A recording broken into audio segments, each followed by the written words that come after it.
Друзі, усім привіт! Це «Розкажи історію». І сьогодні ми будемо говорити про Володимира Великого та Ярослава Мудрого. Так, дякую. Бейбі. Так, на самому початку підпишіться на канал, поставте вподобайку та продовжуйте дивитися це відео.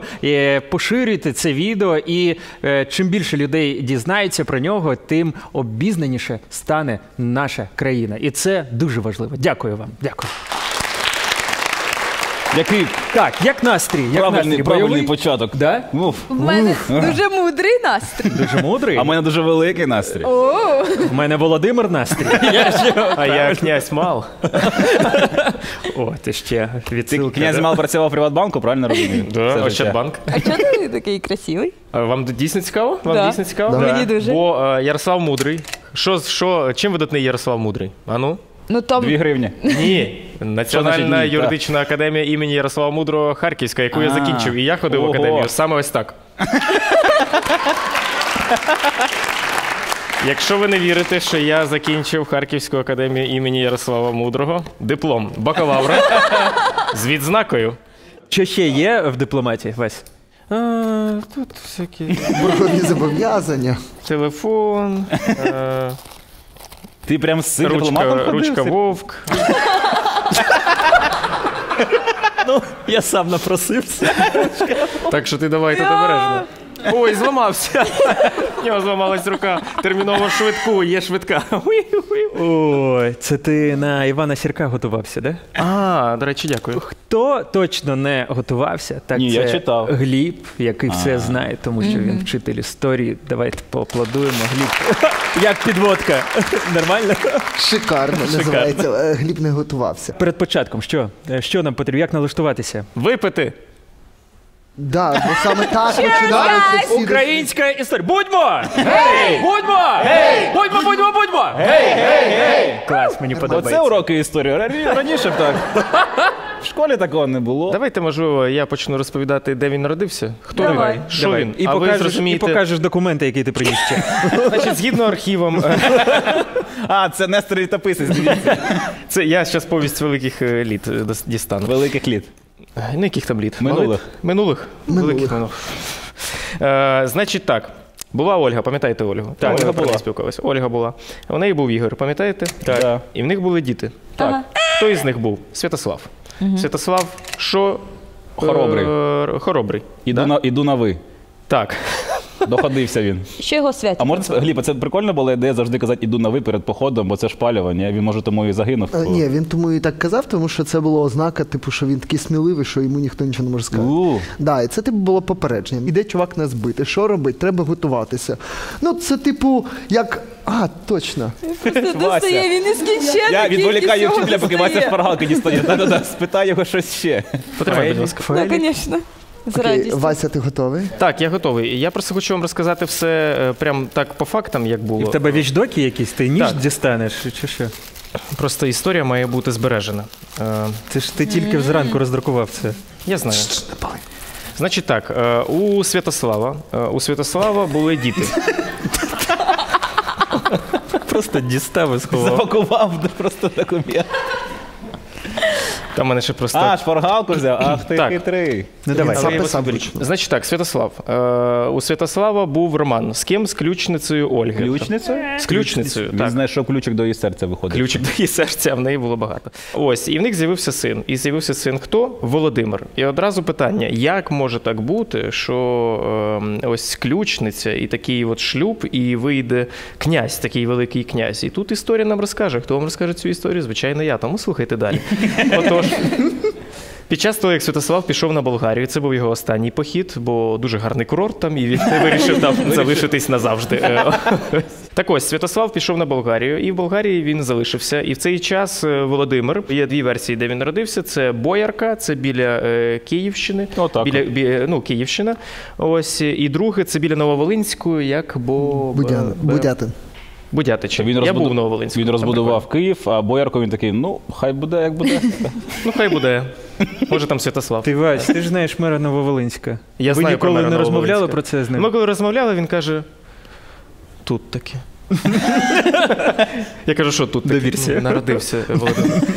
Можу показати його роддом. Акушер є, що до сих пір живий, який приймав.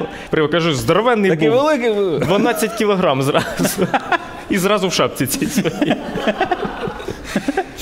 Ось, його виховувала його Ольга, і через те, що це є одна із... Ну як, він був біля Ольги, але... Батько постійно в походах, да? Да, а мати мала щось закривати, відкривати, без неї ніяк. Так, і Ольга йому, кажуть, що Ольга йому передавала ось цю якраз таку і мудрість, що тоді, ось. Але взагалі той, хто його виховував, як саме, ну, зброя, це був Добриня Нікітіч. Здається, що це російський богатир, але ні. Це наш, це вони вкрали. Так, це вони вкрали. І Добриня – це брат Нікітіч. Ольги. Так. Ні, це брат Ольги? Ой, це не брат Ольги. вибач. Ні. Малуші. Брат Малуші. Ось, і це був...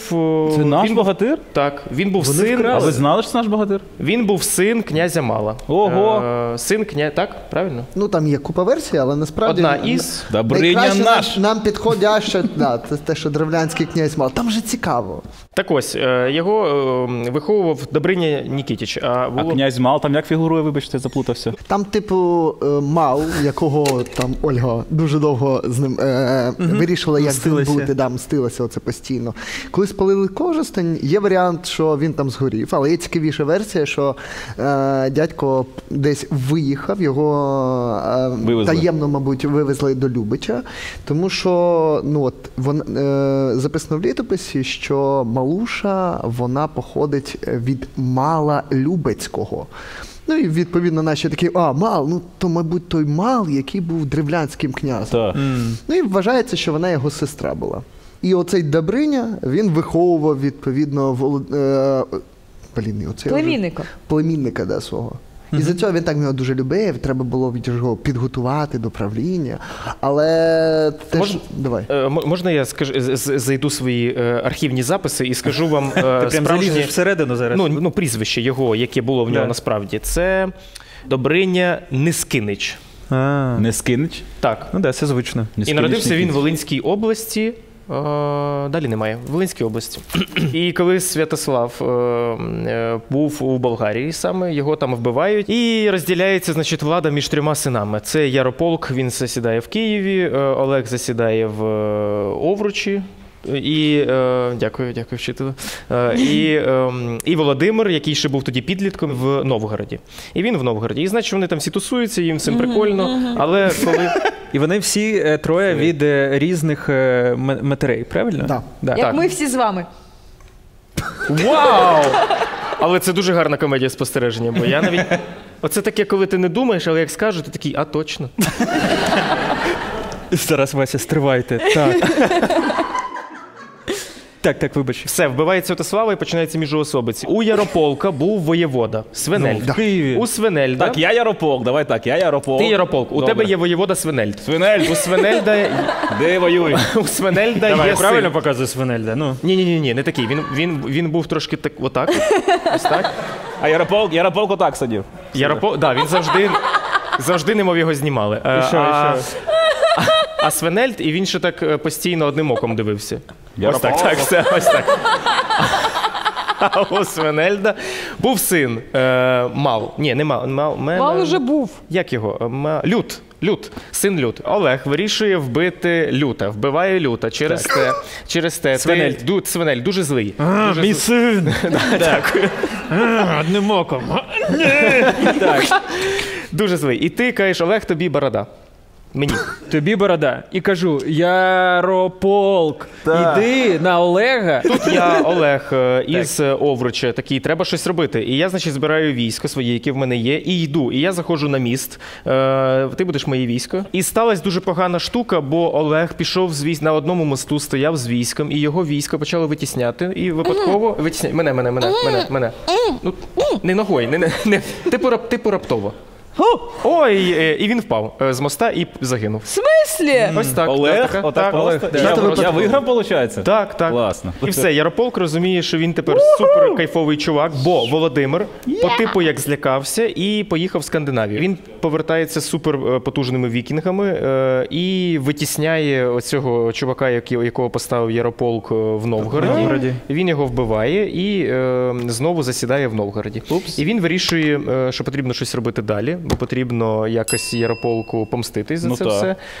І він вирішує зробити, яким чином? Він вирішує завоювати союзників Ярополка, а це були на території Білорусі, як це місто?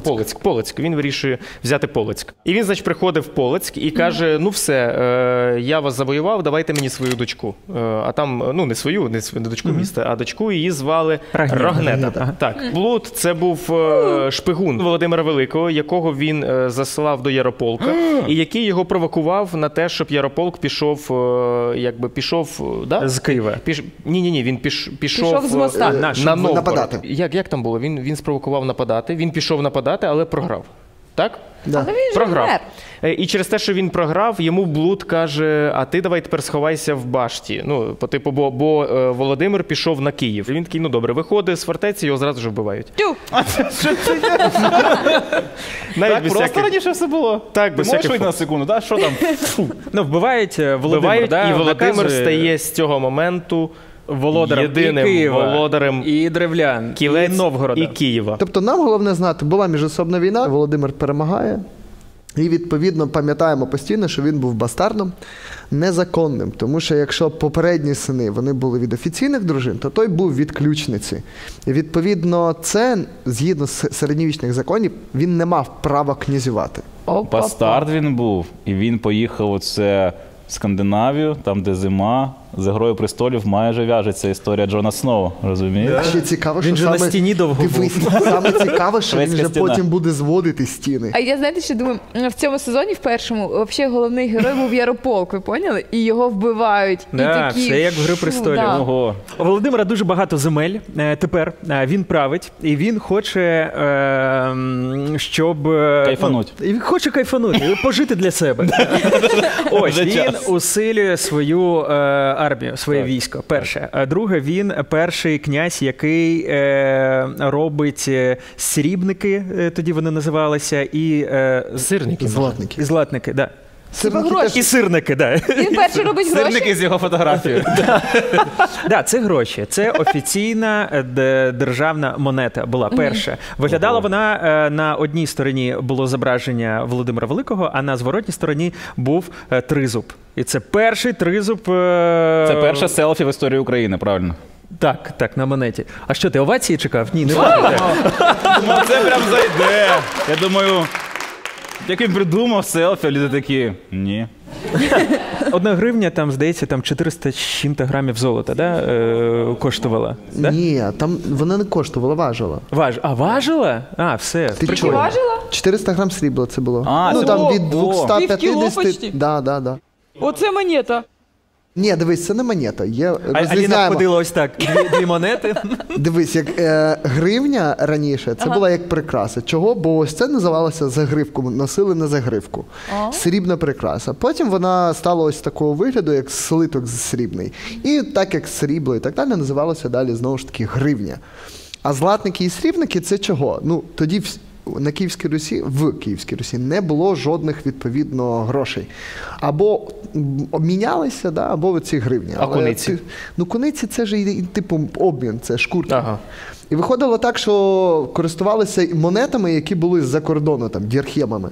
Ну і, відповідно, Володимир собі такий, ну щось це не по-нашому, а де національна гідність? І він хотів ще таким образом, я так розумію, це якийсь піар був, щоб про великого князя дізналися усі, а гроші ходять по світу. І з'являється державна монета, на одній стороні його обличчя, а на іншій стороні тризуб, і це був його фамільний герб. Правильно? Тризуб? Ну, так. Да. Я хотіла сказати, що ми взагалі круті. Ви розумієте, що ми 1000 років пройшло, а тризуб у нас лишився. Це ж круто! Наш український тризуб. Клас. Так, продовжую. Потім, що робить Володимир? Він на початку зрозумів, що треба якось об'єднати усіх людей, і він будує капище в Києві. Було язичництво. Капище. Ідея з язичництвом не спрацьовує, тому що язичництво – це домашня релігія. Ну, типу, не треба тобі кудись їхати, молитися. Ти просто вдома, Перун, все, я помолився і пішов собі. Класно. І не треба їхати... Ні, ну там ще було нюанс інший. Справа в тому, що... І в Європі не признавали. Перше в Європі, але тут інше. Справа в тому, що кожне плем'я мало свого бога, ну, типу, любили його більше. Наприклад, там, хтось Стрибога, хтось Перуна, хтось Дажбога і так далі. І, Держбог? Да, Держбог. Це сонце Бог. Да. Стрибог вітер. Тут ти підготувався. Давай, аніме. Вітер. Перун грім. Молодець. Лада земля. Ого! Лада У мене 5 дружин, я не казав. Я тут губив. Це всі їх імена. Ісус, Син Божий. Перун, приготуєш? Це буде пізніше, в 988 році. І ти питаєш, Антон, що робить Володимир далі? Що робить Володимир? Що робить Володимир, Роман? Дякую. Він думає, давно я не одружувався. І згадую, що в Константинополі, там на той момент правив Василь II. Да? Василь? Другий. Василь II. Не плутати. Другий Василь. Не цей. Не цей. Другий. Я теж. Другий. Василь II. І в нього була сестра Анна. І він хотів, я одружився на Ганні, і тоді мене признають усі. Ну, тобто, на той момент Константинополь – це був Лас-Вегас просто. Ну, дивне порівняння. Вашингтон. Не за розвагами. Ні, чого? Я ж бачив цей фільм «Мальчишник в Константинополі». Коли він Все, що прокидається, сталося в Константинополі, залишається в Константинополі. Прокидається, що було? Що за крестик? І там Майк Тайсон такий. Він пише письмо Василю, каже, що давай я одружуся Йо, на... Василь. Йо, Василь, так почав. Давай я одружуся на Ганні. І той каже, стривай, давай спочатку ти мені даш військову допомогу, тому що в мене тут бунт назріває всередині країни. Він надає військо, воно допомагає, і потім Володимир каже, ну що, давай сестру. А Василь каже, ти зовсім... Ти язичник, а ми тут християни. Володимиру це не сподобалося. І він думає, ну я тоді силою. Силою тоді. Силою? Да, силою. І він іде в Крим на Корсунь.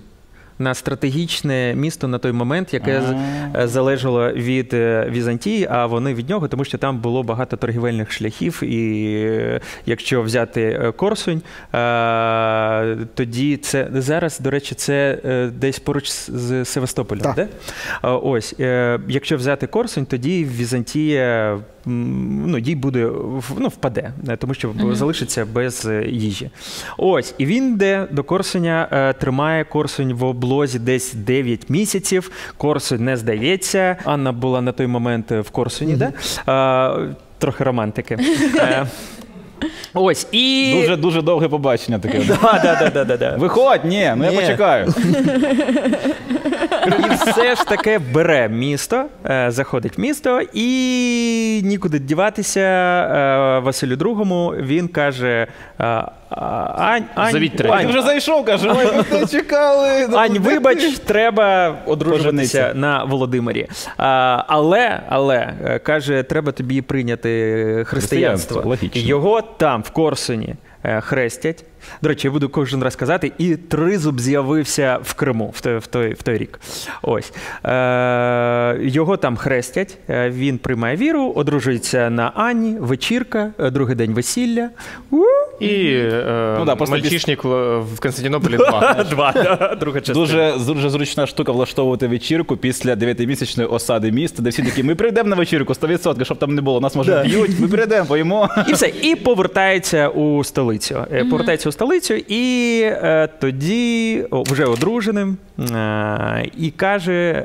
Мені цікаво, як він розказував дітям своїм потім історію знайомся з матір'ю. Як ви познайомились, Володимир? Як я зустрівся Мені з цікаво, вашою як він мамою. пояснював це іншим дружинам.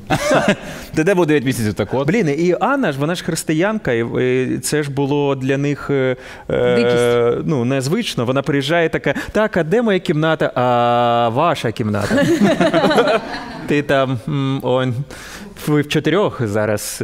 Да, і вона, Ні, мабуть, він же там трішки всім здивувалася. роздавав хати. Він же там всім роздавав міста, будував. Там взагалі у них все нормально, у тих жінок Да ні, було. вони жили, Міг в дозволити. принципі, в палатах. Тобто, звичайно, у них були свої там доміки, да, там, де вони могли їздити, але все рівно жили все в Києві. І за цього тут цікаво, як вони зустрілися, тому що реально воно таке, я ж приїхала. І тут реально можна було, ситуація буде така, як зустріли, тому що ті дружини вже мали дітей, це вже не був перший шлюб. Так що тут цікаво. Що казати? Середньовіччя, йоу. Ось, і... Ти думаєш, він так викрутився? Володимир приїжджає, та що Пу-пу! Що Такі ти часи, скажеш? такі часи. Середньовіччя, йоу, і на лонгборд пригає і їде. Ось, і потім він розуміє, що за допомогою релігії, християнства, він може об'єднати усіх людей. В 988 році на Подолі, де зараз метро Поштова площа, на річці Почайна стає хрещення Русі. Так. Я знаю, що ви вчитель історії, а ви це Почайна, що Дніпро називали? Чи це там Ні, ще це одна була річка? справа в тому, що Почайна – це Метро. річка, яка вливалася в Дніпро. Це один із притоків, і все. Все До понятно. Дніпра ніхто не зганяли, але типу от до Почайни зійшли. Він перед цим, він коли повернувся з-під Корсуня з новою дружиною, він взагалі зробив унікально. Треба ж було людям розказати, що епоха богів завершена. Так. Він, коротше, всіх оцих капища, це було святилище, де Так. стояли оці ідоли богів. Він їх всіх вони стояли десь недалеко от від Лисогора. там, де десятинка, да, от там зверху, да, там дрівський спуск. Він їх отак от прям вниз от викопав і наказав скинути, і от вони катилися, народ бігав, бив того перуна палками, щоб відповідно в річку. І от ті всі боги попадали в річку. Ого, ефектно. Всі відповідно мали спостерігати за цим. І я думаю, після такого, як він прикиньте, да? Всі вірять в богів, а він отак от з ними поступив. Я думаю, всі розуміли, що чуваку вже все одно, що йому абсолютно наплювати там, в що ви вірите, якщо він так з богами, да? Тому що фактично ці ідоли це вважалося втіленням. І знищити їх це був гріх. Да, ось така Релігійна реформа. реформа. Релігійна реформа. І ще побудував Десятинну церкву, да? Да. Все. Заклали. Європа тоді, це була вся країна, такий клуб всіх християнських правителів. Не було язичників. Там французи були християни, поляки християни, Папа Римський, як не дивно, теж християнин. І відповідно для того, щоб в цей клуб війти, треба, і щоб з ним спілкуватися, треба християнська віра. Ну і щоб сприймали також і країну на міжнародній арені. Да, Треба да. теж її, соответствувати. Крім Треба того, у бейджик нас- носить просто оце на собі.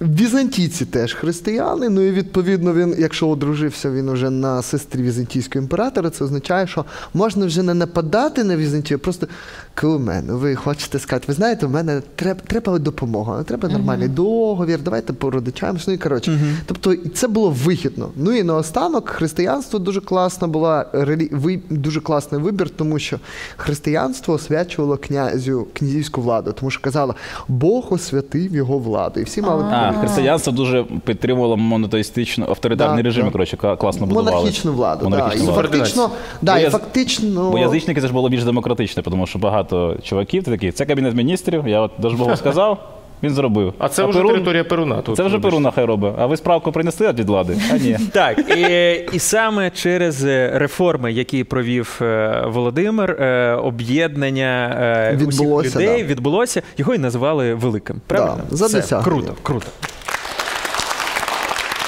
Так, що там далі? В нього хто розкаже про дітей? Я розкажу. Давай. Ні, ну якщо ви хочете, звісно, дізнатися Хотілося б, трошки хотілося б. про Ярослава Мудрого. Там фанати Ярослава. Є. Ви можете не повірити, там люди сидять з плакатами Ярослав. Там величезні 2 гривні отак розтягнуті. Там всі в таких шапках. Це син Володимира Великого і Рогнеди, про яку ми вже вам сьогодні трошки розказували. Чи першу Рогнеду? Я забув. Це друга дружина. дружина. В общем, в них, чесно я скажу, що прям стосунки не були космічно хорошими. Вони постійно цапались, як собаки. Ну, Рогнеда і Володимир Красне Сонечко. Дивно, що він же вбив її чоловіка, та чи як? Ні, він бив її батька. А, ну подумаєш. І братів нам сразу І всіх братів, вирізали. він, типа, вообще... Трошки конфліктна була родина. Так, але, little тим не bit. менш, в них було 6 дітей. А бачиш як, від ненависті до любові, 6 Так, дітей. і от вони, коротше, конфлікти. Вибач, і редактори передачі на СТБ. Чому це не зараз? Стільки сюжетів. Що цікаве, в нас є 2 великих міста. Це Київ і Новгород. В Новгороді помирає Царство Небесне Вишеслав. Це найстарший син Володимира Великого. Тобто ви розумієте, що хто стає намісником Новгорода, той типу дуже крутий. Ярослав, виходить? Навпаки, там, сорі, Кажи. Новгород. І це внучитель Але ти історії така. показала, що тобі це не сподобалося. Ну давай, історик, Новгород це скажи. не була така, типу, місто, де було круто. Насправді це було далеко, там, де це північ і так далі. Дуже не круто. Там це було далеко. Навіть І новий- ніхто це лівий туди берег, їхати ну, не лівий хотів, берег, тому що насправді найсильніші і такі найважливіші центри це був, наприклад, там Чернігів.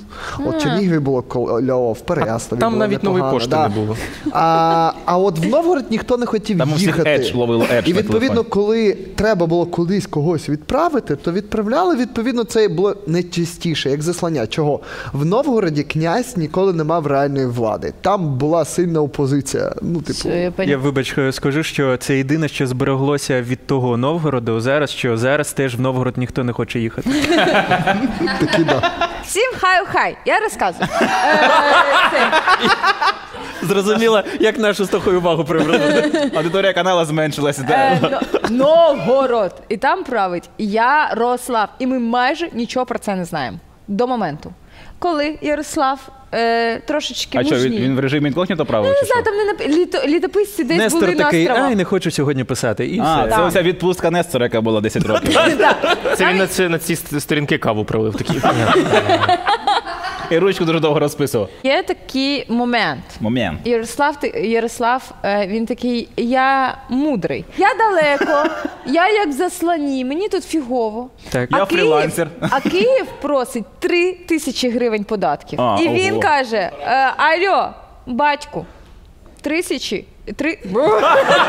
1000 гривень біде? Так, 3000. каже, для тебе в мене є тільки 1000. А інші 2000 я у себе в Новгороді лишаю. І Володимир Великий такий каже, розчищайте мости. Що в перекладі я йду воювати і бити свого сина. Ого. Поки розчищали мости, Володимир помирає. Хто помирає? Володимир помирає. Володимир А від- Великий А помирає. від чого помер? Нестор пише, що на лікування не вистачало 2000. І так співпало все. Так, він помер від Він хвороби. помер. І як ви знаєте, як тільки помирає правитель, що починається? Вечірка. Ні, міжособні війни. Як ми всі з вами тут обговорюємо, у Володимира Великого лишалось що? Багато синів. Значить, час їх всіх між собою повбивати. Приходить до влади Святополк. Правильно? Фух. Приходить Святополк. Святополк – це син Ярополка. Ні. Да. Конечно. Ти бач? Ні.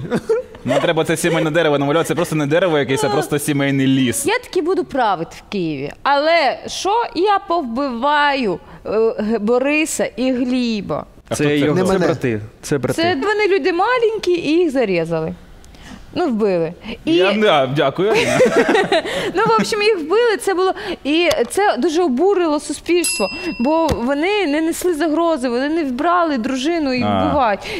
Він просто, щоб не було конкурентів, розчищав собі дорогу. І Ярослав Мудрий такий каже, я таке терпіть не буду. Мені, по-перше, набридло сидіти в Новгороді. По-друге, вбили братів. І в мене є ще 2000 гривень, тому... В мене є варяги. 1000 варягів. 1000 варягів. Чому б мені не піти на цього Святополка? І Ярослав Мудрий перемагає Святополка, з чим ми його і вітаємо. Але ви всі думаєте, що на цьому все? Ні, бо є ще один брат – Мстислав. Мстислав. Так, і з Мстиславом мстить. вони починають битися 3 роки. Б'ються. На мечах? Це вдвох? Так, вони ці, армреслінг. 3 роки. Вони роблять армреслінг. Друге Різдво. І вони такі, щось, чесно кажучи, вже нема сил. Давай миритися. І вони такі, а що ми, як ми? І вони кажуть, давай так, якщо я не помиляюсь, Ярослав Мудрий. 2000 гривень. Ярослав Мудрий правлю правобережною, будемо ще сказати, Україною, а я, Мстислав, візьму лівобережну. І вони такі, домовились. Так виходить, що на Русі, Україна, Київська Русь починає бути мир. Ура! І час для продовження реформ батька. От так от. І лівобережна, правобережна, це столиця була Київ, а в лівобережній була столиця Чернігів? Фактично. Ага. Усім же цікаво, що на дошці написав Антон. В мене зовнішня і внутрішня політика Ярослава, і там теж багато любові, Аліні сподобається.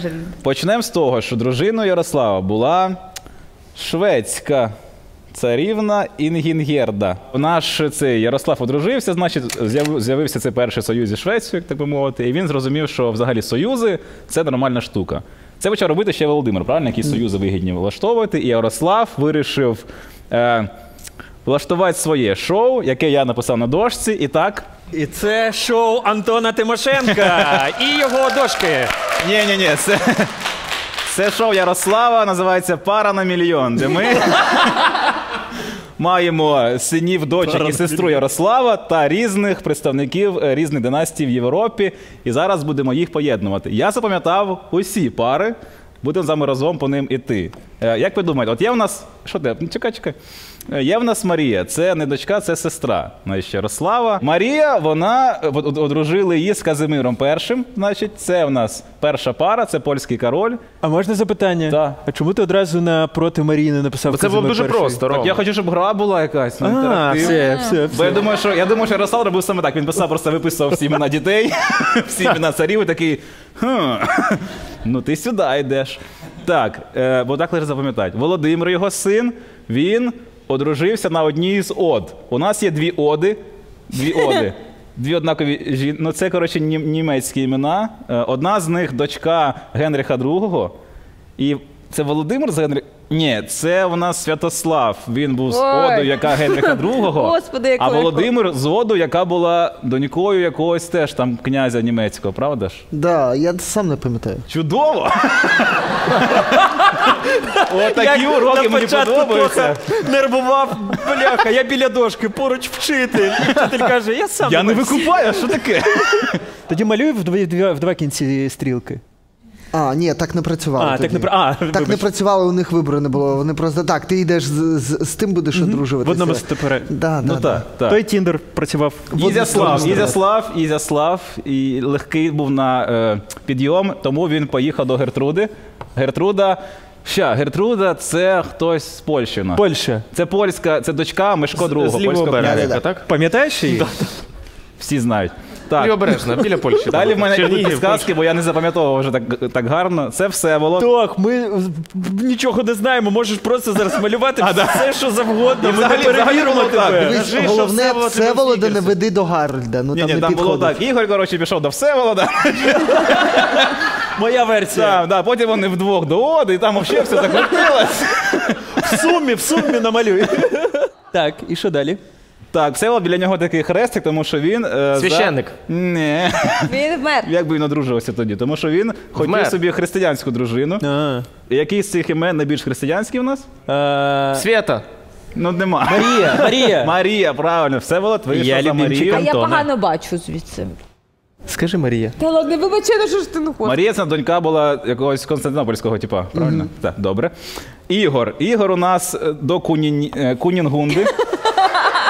Яке небезпечне ім'я. Вибачте. Прикол, думайте самі, Кунігунда, це ім'я німецьке. Я вибачте, я на всяк випадок, напишіть в коментарях, перевірте хтось Антона, тому що зараз просто Кунігунда, була така людина чи ні? Дякую. Дружина Ігоря? Дружина Ігоря Кунігунда. Вона... Я так розумію, улюблена дружина. Дуже... Вона зразу в неї в імені певна вимога. Да? Хочеш заміж? Так. Німецьке ім'я, значить вона німецького якогось теж князя була донька. Тобто в нас вже, бачите, Ярослав любив своїх дітей, але ще більше він любив Польщу, Німеччину і зв'язки. Так, Елісів, донька його, її ще звали Єлизавета, але її перейменували, щоб легше було видавати заміж, бо її направили в сторону Скандинавії, і вона спочатку вийшла заміж за Гаральда III, а потім вона ще вийшла заміж за Свейна II. А так можна було? А у Гаральда Гаральд помер. У Гаральда так сталося. III був друг Кумар чи ні? Хто? Комар? Це з мультика якось? Гарний ти кумар. Так, Агмунда, значить, що її звали Настюха, насправді, Анастасія. Теж перейменували, бо він зрозумів, що коли перейменовують, краще заходить. І Агмунда в нас пішла до Андраша І. Андраш І – це в нас угорський цар. Який? Король, монарх. Всіх перелічив. Батько, філантроп. Король, князь, монарх, Лідер думок. цар, принц. Так, комік-шоумен. У Угорщини був шанс бути нормальними, але, бачите, вони пропустили його. Значить, Агата в нас за Едварда Едвард Нортон. Нортона, да, це в Халку була ця сцена. Дуже розізлився Едвард. Але це все прикольні союзи, але в нас є фінал. Фінал нашого шоу «Пара на мільйон», тому що це союз там на 100 тисяч, на 500 гривень. А тут фінал, бо є в нас Генріх І. Блін, я думав Марк і Настя. Це кросовер свій суєш. Генріх І – це був французький король, це був суперхолостяк, і до нього всі каталися свататися, всі хотіли, щоб він за когось вийшов заміж. А вийшов він заміж саме за кого? За Анну Київську, за ще одну доньку. Одружився. Ну, ти поняв, я заплутався. Одружився, да. Вони були разом, і, по суті, королевою Франції була українка Анна. Він ще казав, Гліб, прикольний факт, що вона привезла Францію, Євангелія наша, і на тому Євангелії президенти, монархи приймали присягу. І київський торт. Тоха, це супер. Що це таке? Це що ти сердечко. намалював? Там сердечко Серце Анна і і Анна. Анна. Фух. Генріх і Анна. Переможці шоу. Дуже круто, дуже круто. Любов багатогранна, бачите? Ти довго вчив це? Ну, з дошкою легше насправді. Ну, прикольно, що вони присягалися на Євангелії української монархи французькі. Так. Зовнішньої політики, що ще важливо.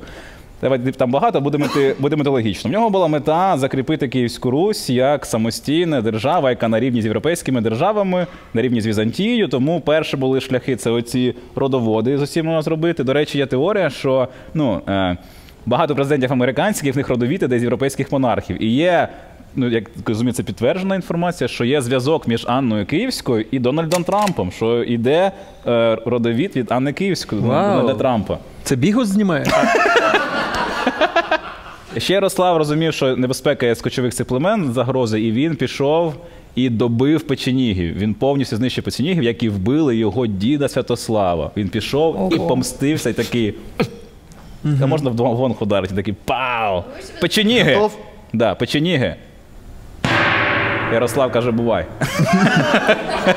Ще йому треба було бути на рівні з Константинополем, тому він почав розбудовувати багато церков, Софію Київську, заклав Софію Київську, запросив з Візантії людей, які будували там, робили ці всі фрески, малюнки в Софії Київській. До речі, я дивився про Софію Київську, і там декілька років тому там якась там фреска, здається, обвалилася. Було розслідування, що Софія Київська з'явилася за часів Володимира, а не за Ярослава Мудрого. Закладено, так.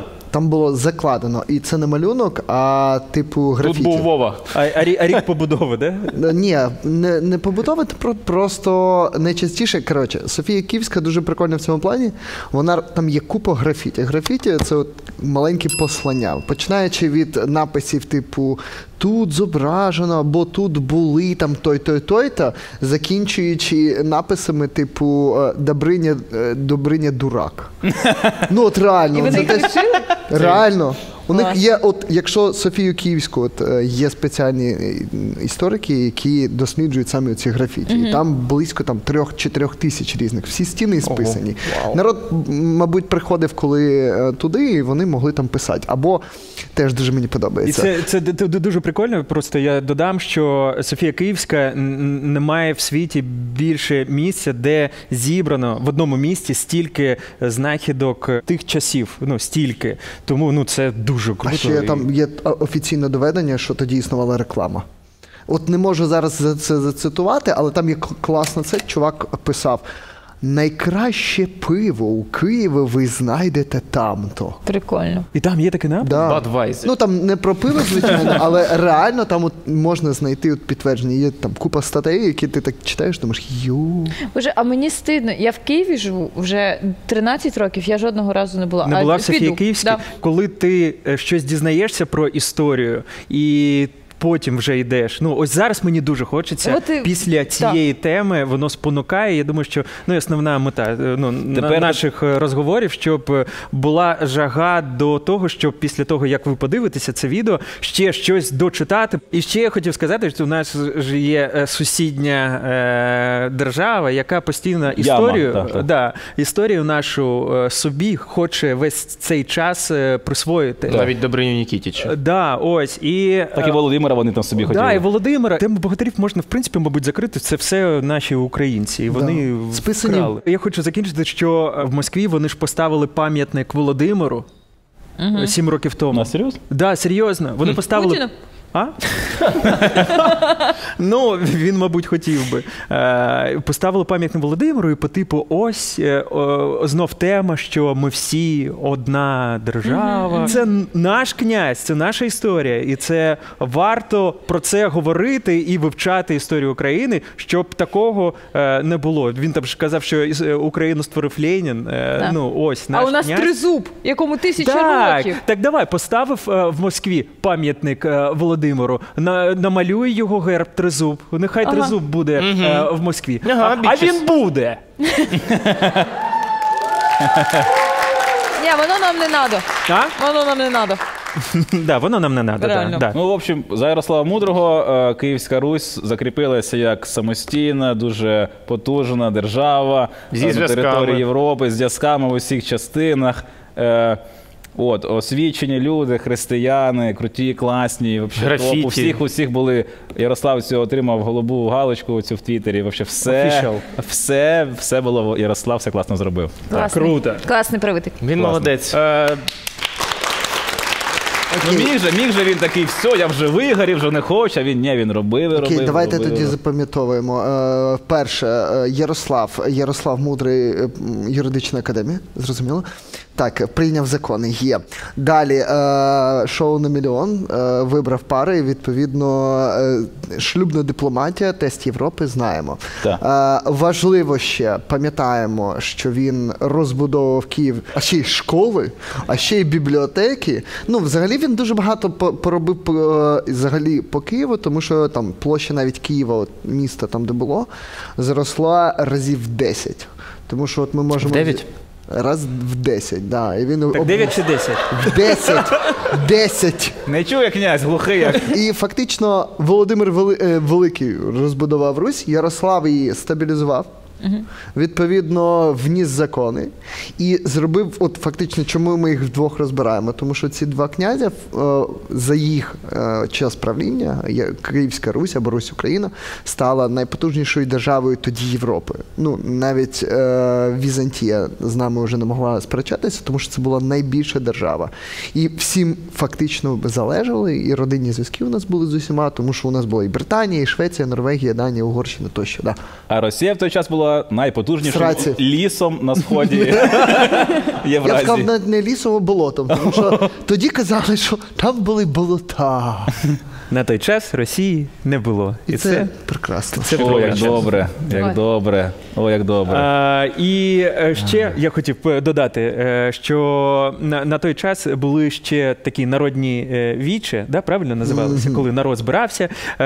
Вибори. І таку, да, нараду. Ну, не було ж тоді виборів. І правителі дослухалися до свого народу і боялися гніву, тому що там в Новгороді, коли перший раз народ вийшов і обурився, що багато цих варягів зібралося, вони були цим незадоволені, і що Ярослав тоді дослухався, вибачився, і народ його простив. Ну, Ух дуже ти! класно, що така національна свідомість вже з того часу вона була, існувала, і це дуже круто. Така українська нація, український код, і ми незламні, і у своєму прагненні до перемоги. І це найголовніше. Все буде Україна! Так. Ох, який випуск. Клас. Це був проєкт «Розкажи історію». Пам'ятайте, що без минулого немає майбутнього, а без подобайок та коментарів немає переглядів у дуже крутого проєкту, як цей. Дякую вам за те, що були разом з нами. До наступних зустрічей! Дякую!